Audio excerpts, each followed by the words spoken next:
महिन्यापासून आपण सगळ्यांनी टाहो फोडतोय, रोज टीव्हीवर आपण बघतोय, आमच्या मायमाऊलीचा टाहो बघतोय, आमच्या शेतकऱ्याचा टाहो बघतोय. सरकार ढिम्म आहे. मी पुढे काय करायचं एवढंच सांगायला आलेलं आहे. आणि पहिल्या वेळेला भोकरदंड येतं. पहिलं सांगतो, माझ्या कार्यकर्त्यांना, नेत्यांना आणि माझ्या लोकांना, सामान्य जनतेला त्रास कोणी देण्याचा प्रयत्न केला तर तसं उत्तर द्यायची जबाबदारी आमची असेल हा इशारा पहिला देतो. काही तरुण माझ्याकडे आले, मला म्हणाले, साहेब पक्षात प्रवेश करण्यासाठी फार दबाव टाकला, माझ्या पक्षात ये नाही तर खोट्या केसेस टाकतो. पोलीस आमचे मित्र आहेत खरं. राजेश भैया, हल्ली मी बघतो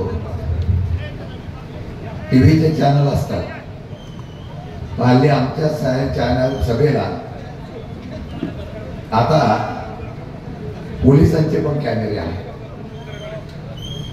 मला माहिती आहे या अंदर की बात है, पुलिस हमारे साथ है. मी पोलिसांना विनंती करेन, सत्ता येते जाते, सत्ता येते जाते, गरीब लोकांच्या असलेल्या ताकदीला आव्हान देण्याचा प्रयत्न कोणत्याही राज्यकर्त्यांनी करू नये. ही नुसती सुरुवात आहे, ही सुरुवात आहे. मोर्चा किती हजाराचा निघाला पेक्षा मोर्चा ज्या तळमळीने निघाला त्याला मी महत्व देणारा कार्यकर्ता आहे. आणि म्हणून मी आपल्याला एवढं सांगणार आहे, अतिवृष्टी प्रचंड प्रमाणामध्ये झाली. पहिला मोर्चा आपणच काढला नाशिकला. प्रचंड मोठ्या संख्येने लोक आली. नाशिक मध्ये फक्त एक खासदार आमचा होता. विचार करत होतो की इतके लोक येतील का नाही, पण महासागर आला.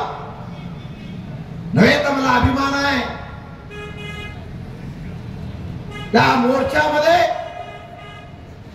शेतकऱ्यांचा आणि बळीराजाचा कैवारी जो आहे तो शरदचंद्रजी पवार साहेब स्वतः 1.5 किलोमीटर त्या मोर्चामध्ये सामील झाले. आणि सुरुवात झाली. महाराष्ट्रामध्ये जिथे जिथे अतिवृष्टी झाली त्या त्या ठिकाणी बळीराजा रस्ता उतरायला लागला, सरकारच्या नावाने ओरडायला लागला. मी आज मगाशी येताना शिल्लोडला गेलो. लोकांसाठी आंदोलन करणारा पक्ष संघटना बाजूला ठेवू मंगेश साबळेला भेटायला गेलो. 8 दिवस उपोषणाला बसलाय. 8 दिवस सलाईन लावलं गेलंय. अधिकारी नाही, मंत्री नाही, कोणी नाही तिथं. मी चौकशी केली, मला कळलं की तिथे कलेक्टर तिरुपती बालाजीला गेले.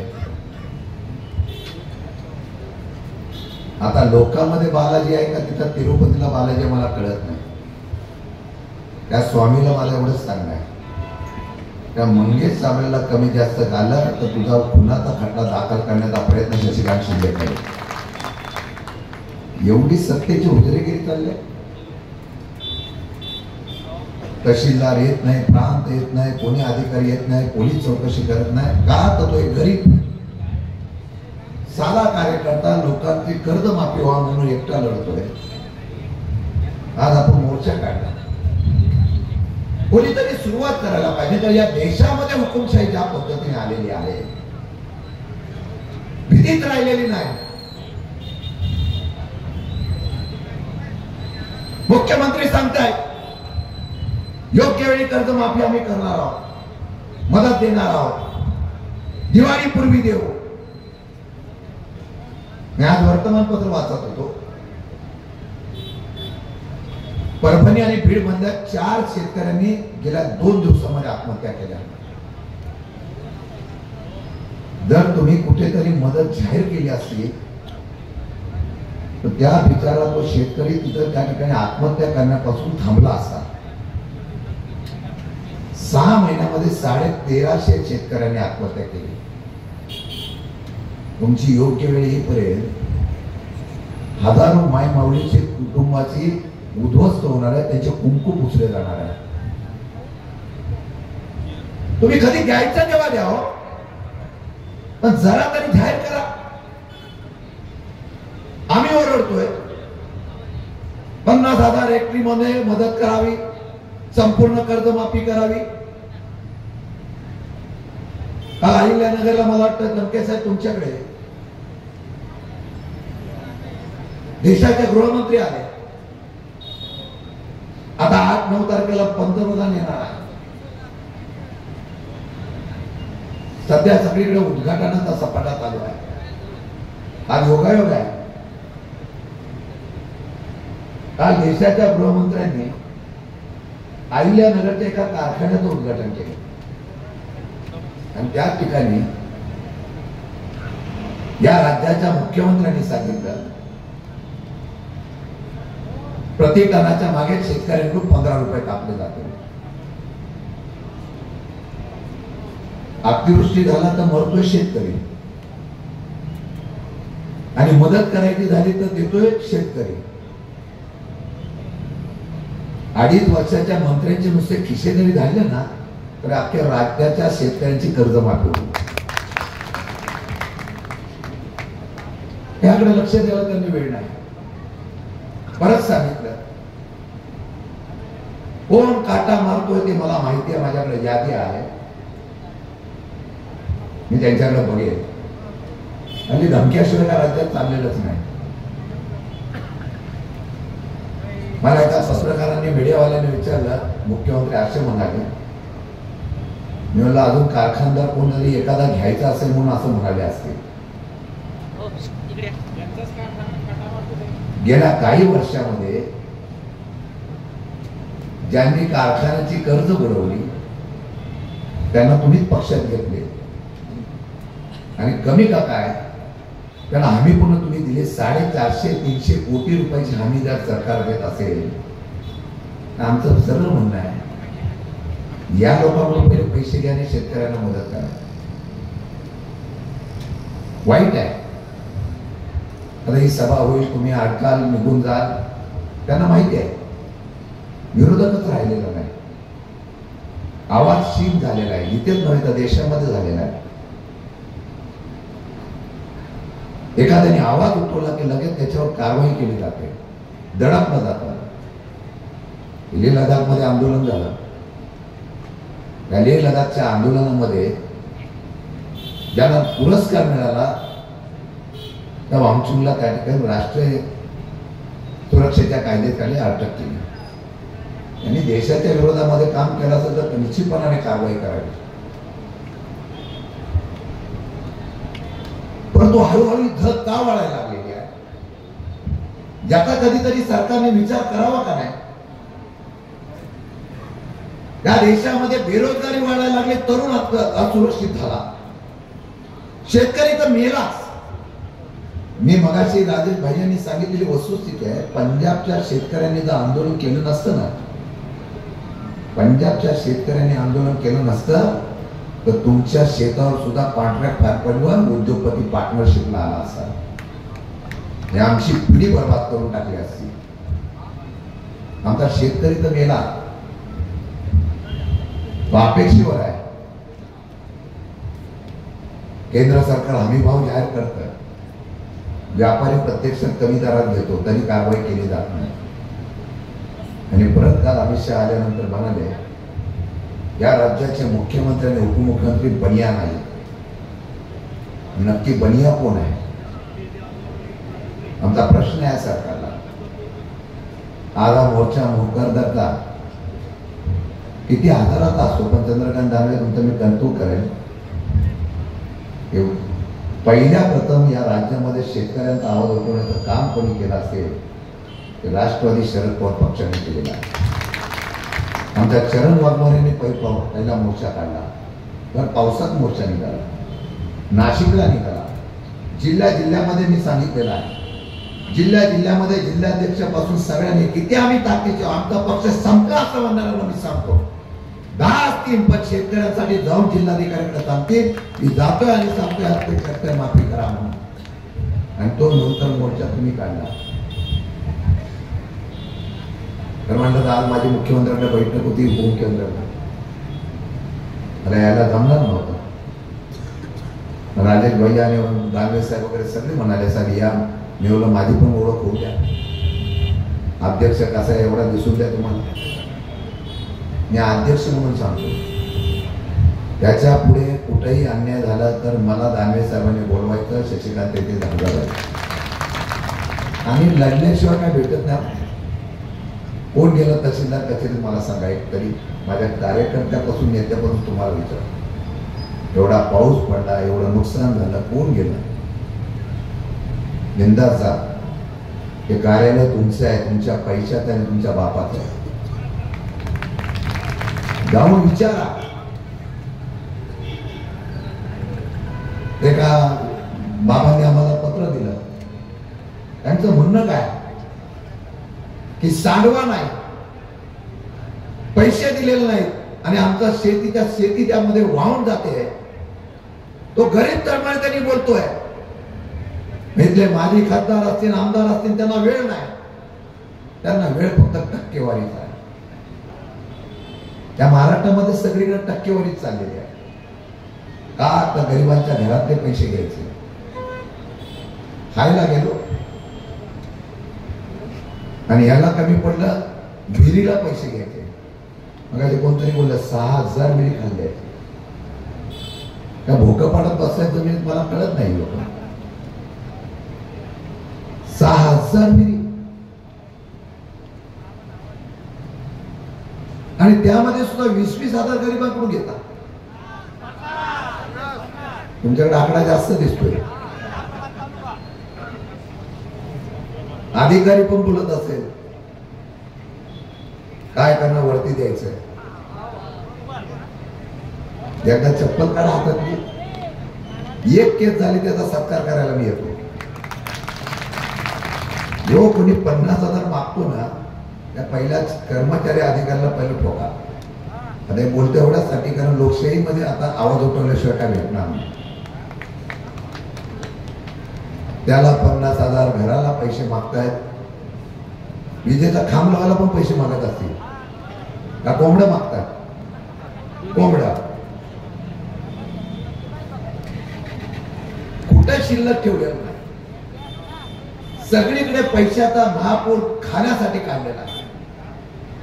आणि गरिबांचं काय? आज या मोर्चाच्या निमित्ताने एक ठरवूया. चंद्रकांतजी आणि आपल्या सर्व कार्यकर्त्यांना सांगेल ही लढाई संपलेली नाही. आमचा माजी नगराध्यक्ष येथे म्हणाले, पोटतिडकीने तो माजी नगराध्यक्ष म्हणाला. बरेच वक्ते सांगत होते भोकरदन एकदम शांत तापली आहे. कोण दूषित करताय? या देशामध्ये फक्त उद्योगपतीचं सरकार चालत आहे आणि ते उद्योगपतीचं सरकार चालवत असताना सामान्य माणसाकडे कोण बघत नाही. आमची पोरं बेरोजगार आहेत. एसटी महामंडळाचे मंत्री म्हणताय 17,000 भरती मी करतो. कशी करतो तर कॉन्ट्रॅक्ट मध्ये करतो. शासनामध्ये ग्रामसेवक नाही, तलाठी नाही, कारण सरकारकडे पैसे नाही. आता शिवभोजन थाळी बंद झाली. आता आनंदाचा शिदा सुद्धा दिवाळीला बंद होतोय. आता जो आनंदाचा शिदा बंद करतोय त्याचा शिदा कायमचा बंद करण्याचा निर्णय आजच्या सभेच्या निमित्ताने आपण घेऊया. मागण्याचं काम करू. मला माहिती आहे निवडणूक आली की तुम्हाला पॅकेज देणार. जिल्हा परिषद, पंचायत समिती, नगरपालिका, महानगरपालिकाच्या निवडणूक आहे. आमचा शेख म्हणाले इथे कोणतरी येऊन भाषण करून गेलं. मला आश्चर्य वाटतं. आम्ही काही हिंदू नाही. काही लोकांनी हिंदूचा ठेका घेतला. ते आमचे निलेश लंके किल्ल्यावर जातात. छत्रपती शिवाजी महाराजांच्या दुर्लक्षित असलेल्या किल्ल्या पण जाऊन तिथं त्या ठिकाणी संवर्धन करतात. स्वतःच्या पैशाने तिथे त्या ठिकाणी किल्ल्याचं शोधन करणारा माणूस पण असेल, पण कधी गाजावाजा केला नाही, कधीच केला नाही. आम्ही काही सण साजरे करत नाही. काही लोकांना हे आता हिंदुत्व फार उघडून आलेलं आहे आणि मग धमकीची भाषा करतात, त्याला रंग दिला जातो. गेल्या काही महिन्यापासून या राज्यामध्ये जेवढे मोर्चे निघायला लागलेले आहेत, तुम्ही सत्तेवर यायच्या अगोदर सांगितलं होतं की तुम्हाला आम्ही हे देऊ ते देऊ.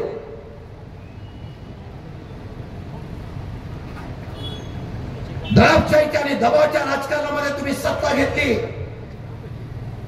आणि ज्या जनतेला मत मिळवण्यासाठी आश्वासन दिलं त्यांना एकही आरक्षण तुम्ही दिलं नाही. मग आरक्षणाच्या नावाखाली आमच्या असलेल्या तरुण मुलांमध्ये आणि समाजामध्ये तेढ निर्माण केलेली आहे. पूर्ण महाराष्ट्र अशांत आहे, पूर्ण महाराष्ट्र अशांत आहे. कधी त्याचा भडकावून कळत नाही. भोकरदन शांत आहे, पण भोकरदन मध्ये सुद्धा कधी दंगल होईल कळत नाही. कारण नगरपालिका नगरपंचायतीच्या निवडणुकीला मला या ठिकाणी मतं मिळाली पाहिजे. हे नवीन समीकरण जातीय दंगलीच्या माध्यमातून धर्माच्या नामातून केली जात आहे.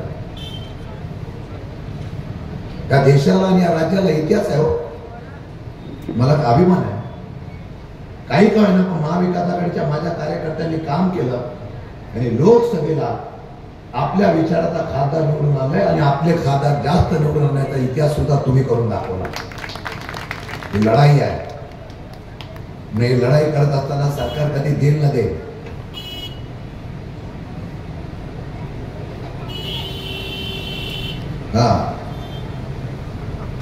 परवाच्या दिवशी परभणीला